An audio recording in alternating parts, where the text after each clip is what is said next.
As an official member of the On-Time Caucus, I would like to start this meeting. Dr. Hart and Dr. Bushnell, please come forward and have a seat, and I'll make my opening remarks and introduce you.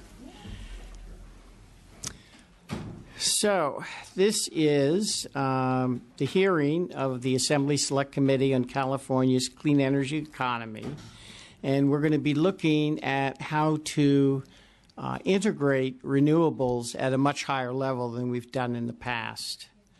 I'd like to thank you all for being here, and I'm really looking forward to learning a lot. There's a couple of housekeeping measures. First, copies of agenda and background are in the back of the chamber, so certainly if you'd like to do there. I'd like to get the agendas. Yeah, they're right in the back. Good. And just let other people know as they come in where they can get the agendas and background materials. Mark Jacobs, who was to testify on behalf of the Coalition of California Utility Employees, has a conflict and will not be presenting at the hearing. Carl Zicella with NRDC is testifying right now at another hearing. We expect him to be here on time. This hearing is going to be telecast, or is being telecast on Cal Channel, and it'll be available in the archives. And after the hearing, those who cannot attend can watch it in the Cal Channel archives. So, the topic we're dealing with today is the Governor's Executive Order B30-15. The Governor has established a new interim greenhouse gas emissions reduction target of 40% below 1990 levels by 2030. And he's ordered the ARB to update its scoping plan to reflect this target. ARB's initial scoping plan recommended a 33% renewable portfolio standard, RPS, and as a means of achieving a significant portion of the reductions required to meet the 2020 goal. The state's utilities are now on track to achieve the RPS goal in his 2015 inaugural address. The governor called for an increase in the amount of energy generated by renewable resources to 50% by 2030. In order to accommodate this increase in renewable energy, new strategies and technologies must be employed. Otherwise, we're going to have we run the risk of having overgeneration at some periods and not enough at others. Modeling conducted by the California Independent System Operator shows a significant risk of overgeneration over the next decade, with 800 instances of curtailment in 2024 under 40% renewable portfolio standard. That is to say that there would be times when you would simply be generating too much solar energy or wind energy to be used at that time. Additionally, the California Independent System Operator notes that to reliably manage the green grid, the ISO needs flexible resources with the right operational characteristics in the right location. The purpose of this hearing is to examine how the state can effectively integrate the 50% RPS or perhaps more. I'd be glad to hear from people who think it should be more as well. Into the energy grid in a manner that would reduce overgeneration and the need for curtailment. The hearing will explore programs and strategies, including potential costs which could be employed to achieve the state's renewable energy goals. With that, I'd like to ask Assemblymember Brian Dolly if he'd like to say a few words. Thank you, Mr. Chairman. Thank you, Mr.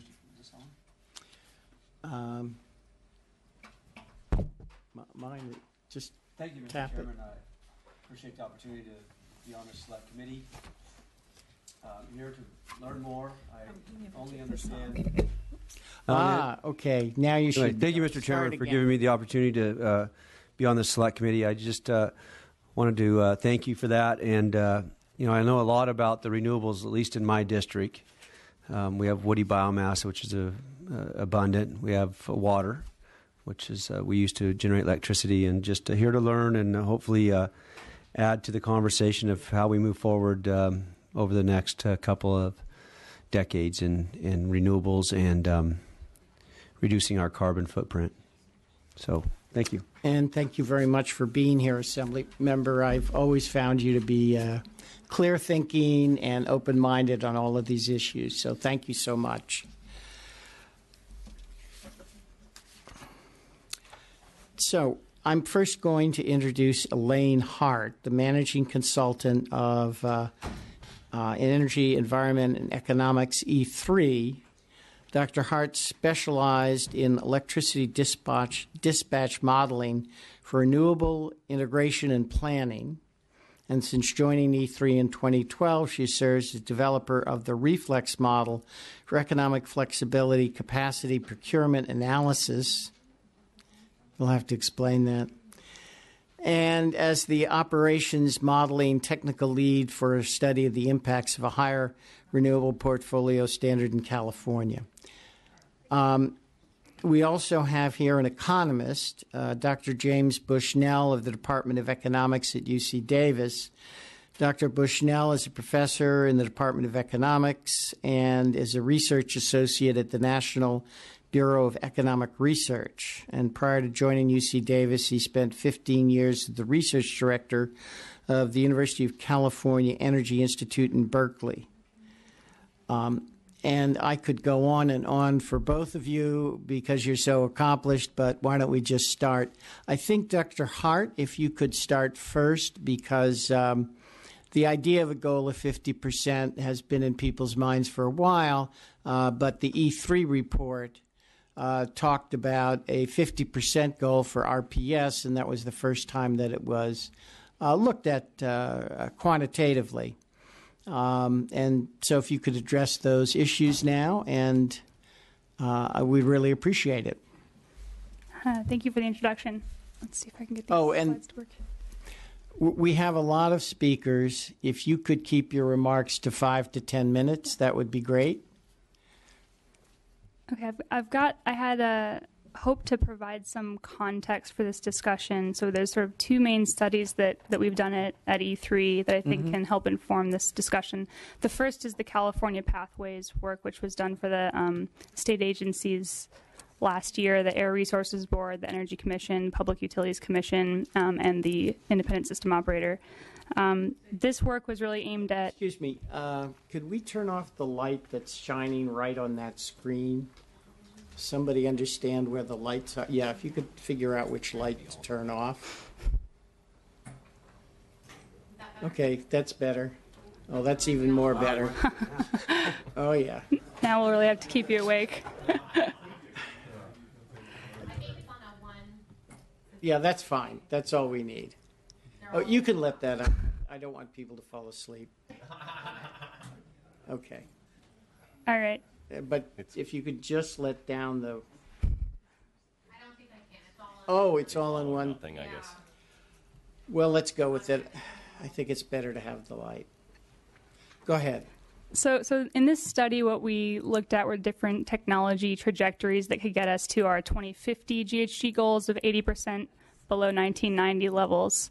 And the question at heart of that was, where do we need to be by 2030 in order to be on a trajectory that would get us successfully to the 2050 goal? So we looked at different sort of technology combinations trajectories. We looked at different timing trajectories. And we found that sort of across the economy, there are 4 primary things that have to happen all in tandem to meet the 2050 goal. And we have to make some pretty steady progress towards those in the 2030 timeframe. So those 4, we've called them the 4 pillars of decarbonizing the California economy, are energy efficiency and conservation, which we have some experience with here in California. The second is fuel switching, which is an increased reliance on electricity for meeting our energy needs in California. And this is something we have less experience with, but I think are going to be leading the way in. The third is really the topic of today's hearing, decarbonizing electricity. And the fourth is decarbonizing liquid and gaseous fuels. So to the extent that we still have liquid fuels and gaseous fuels in the economy. We have to meet those with things like biofuels and, in the long term, potentially synthetic fuels made from electricity. So I think the big takeaway from this study is that across all of our scenarios, there was a really heavy reliance on the electric power sector in all of the decarbonization efforts. And that makes decarbonizing electricity all the more important. I'm going to sort of skip this material and cut to the chase, which is that at a 50% RPS, all of our scenarios had between 50 and 60% RPS by sort of today's definition of an RPS by 2030, with an additional about 10 gigawatts of customer PV that did not count towards the RPS in order to sort of get well on our way to 2050. In a separate study that we did a couple of years ago, we looked at what it would mean to try to integrate 50% renewables onto the grid in California, and we sort of identified the primary challenge in what's been called the rising sun chart on the right here. The top area shows dispatch on an example day, with the green is all renewables at a 33% RPS. This is in 2030. The middle shows dispatch on that same day if we build enough renewables to meet a 40% RPS, and then the bottom shows what this day would look like with a 50% RPS if we focus on procuring solar resources for RPS compliance. And you see the problem here is that as we add more and more renewable energy, there simply isn't enough room to fit it within the system, and so we have to find a way to mitigate a potential overgeneration challenge that you mentioned at the beginning of this meeting. So there are a few ways that you can deal with this problem. This is still an active area of research, so I think that the book isn't closed on this, but we do have some sort of early insights as people are starting to look at this. I've tried to categorize this into three different sort of types of solutions. There are things we know we need. There are things that we know would lower costs of compliance, and then there are things we think we might need, but we're still not sure if there are cost-effective integration solutions. So I'll just start at the top. I think the thing that we all know that we will need is an efficient and economic way of curtailing renewable resources when we get ourselves into potential overgeneration situations. So currently the ISO is capable of curtailing in sort of an emergency basis to avoid reliability problems or transmission problems. But in the cases that we've looked at across the board, once you get to 40% and beyond, we're going to see an increased frequency of potential overgeneration events. And we know we need a way to compensate renewable generators for those types of events to avoid financing risk and keep us on a path to compliance. So we know we need a mechanism to do that. I think the ISO is working on that. I think the CPC is aware of that. One problem is if you do too much of that, then you're at risk for not complying with the RPS because you're throwing away all the energy that you bought in order to comply with the rule. So the next question is, what do we do to minimize the amount of curtailment or keep the curtailment to levels that are sort of economically manageable?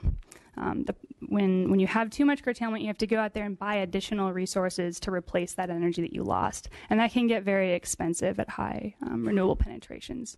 So, and that will funnel down into our electricity rates. So what can we do to reduce the costs of sort of the renewable overbuild to meet the rule? The sort of from a cost perspective, the low-hanging fruit are renewable portfolio diversity and regional coordination. Renewable portfolio diversity is pretty straightforward. If you can deliver renewable energy in times, other times aside from when you see the curtailment bubble here, when you actually have flexibility to turn gas down across the state, then you can more efficiently integrate your renewables. So this means considering resources like wind, geothermal, and even out-of-state renewable resources.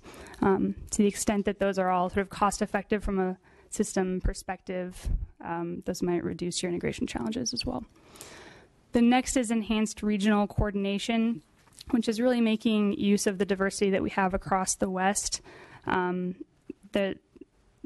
This is really getting to the point of, if we have all this excess generation here in the middle of the day, is there someone else in the West who, is there a market for that power somewhere else in the West? Can they turn down their fossil generators to accept our renewable energy? And so I think there are a lot of efforts for enhanced regional coordination. The energy imbalance market is one of them. That's dealing with very short time scales, the sub-hourly imbalances. For this type of problem, we actually need quite a bit more coordination than just what we get from energy imbalance. You need day-ahead coordination, hour-ahead coordination, so you can incorporate those forecasts for renewables and loads into your transactions with the neighboring utilities and balancing areas. So if you get both of those things, or even just one of those things, you can actually alleviate much of the mitigation or much of the curtailment challenge. But there are sort of institutional barriers to both. And so the question is, what do you do if you don't get either of those two sort of low-cost solutions? And then we begin talking about flexible resources and flexible loads. I think that there's a lot of research in both of these areas. With respect to flexible loads, we know that there's some flexibility in building thermal loads. We know that if we're creating a large electric vehicle fleet, that there could be some flexibility in electric vehicle charging. But right now, the resource potential and the costs of these types of programs are still pretty uncertain, and there's work underway to quantify both of those currently. The steel in the ground solution is energy storage. We find that to alleviate the overgeneration problem in California, you probably need something like 6 to 8 hour energy storage. But the cost trajectories are still highly uncertain, specifically with respect to batteries over the next 15, 20 years in the time frame that you might need these types of resources. So I think there's still a lot of work to be done there. And finally, flexible natural gas plants can also provide help. In the evening, when you have to meet this peak here, if you've got a little bit of extra flexible gas, you might help turn down resources in the middle of the day if you can turn on something quickly just for that hour or two when you might run into problems. So these are sort of the general themes that we've been investigating with renewables integration, and I'm hopeful that these will come up again later in the day. And with that, I'd like to close.